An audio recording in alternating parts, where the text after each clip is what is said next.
Amin'ny kavalina tranondray ito kilasy topokivavy no insidinan'ny tokantranonao amin'izao alahady alina izao amin'ny alalan'ny fandaharana mahery. Asaina mpanajana ianao anaraka ny fandaharana hatramin'ny farany. Iresaka lavalava mahakasika ny taranja baolina lavalava isika amin'ny ity hariva ity. Eo ihany koa ireo taranja hafa toy ny basketball, ny volleyball, ny taranja taekwondo, ny boxe. Zany rehetra zany no arahantsika ao anatin'ity fandaharana ity. Anio alina ka dia asaina mpanajantsika anaraka sy anjoy ny matv hatramin'ny farany. Entsika manomboka ny fotoana ary amin'ity hariva ity dia ny taranja baolina lavalava hiatrika ny famaranana izany ny FTM Manjakaray sy ny IRC eo amin'ny fedina ny tompontakan'ny Gold Top 8 totosa itolakandro ny lalao manasadalana ka ny fanadihadiana voalohany arahantsika amin'ity hariva ity dia ny fionana teo amin'ny FTM Manjakaray sy iry zareo avetsy akady fotsy nivoaka nandresy tamin'ny isa 4:27 ny avetsy Manjakaray tamin'ity fionana ity.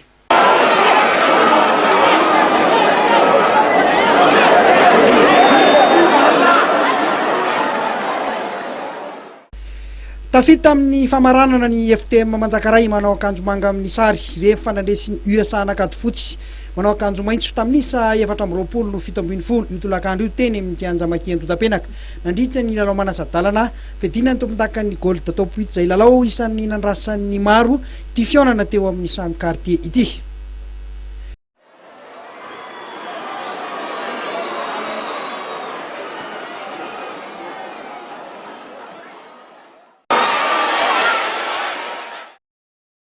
Tanteraka teto ny vinavinan'ny mamy mpanazatra ny FTM Manjakaray nambarany nandritra ny fanazaran-tenan'ny FTM ny elohany lalao fa efa hainy sy fantany tsara ny lalao anakady fotsy ka mora ho azy ireo ny bata fandresena.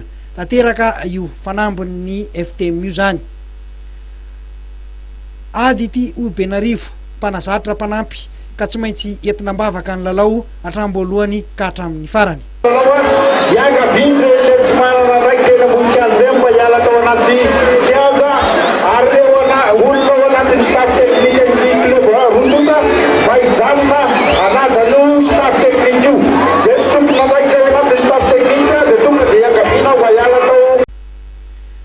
Tovamarina ihany koa ny lesoka teo amin'akady fotsy izay nisehony tsy fahamatorany ireo mpilalao sasatsasany tao anatin'ny fotoana tena nilana izany fahamatorana izany. Nisy nitandrevaka teo amin'ny kosa vodilaharany USA nakady fotsy ka nahazony ny FTM baolina ny tanana izay nampivadika ny isa teny amin'ny solaitra be. Tsy ny fanalavitra loatra ny tanjaka sy ny teknika ny rotota tamin'ity manasadalana ity. Teo amin'ny fizaram-potoana voalohany dia ny USA nakady fotsy no nitarika tamin'ny isa 12. Teo amin'ny fidirana faharoa dia nivadika tanteraka ny rasa na dia ny famaliana aza ny fanafiana. Ny fanakaiky nefa ny isa teny amin'ny solaitra be tsisy afaka nandeha lavitra. Tany amin'ny 10 minitra farany tsy hifarana ny lalao vao fitena nivadika tanteraka ny lalao. Voafehiny Dakar tanteraka ny lalao amin'ny mahamanasadalana azy ka nitopa-kelatra ho any amin'ny famaranana izy ireo. Ny tranga kosa ny tsy fahamatorana sy ny fikoropahana ho anakady fotsy ka very ilay nofinofindro maitso kely ho any amin'ny famaranana. IRC sy FTM zany no hiatrika ny famaranana amin'ny alahady zao.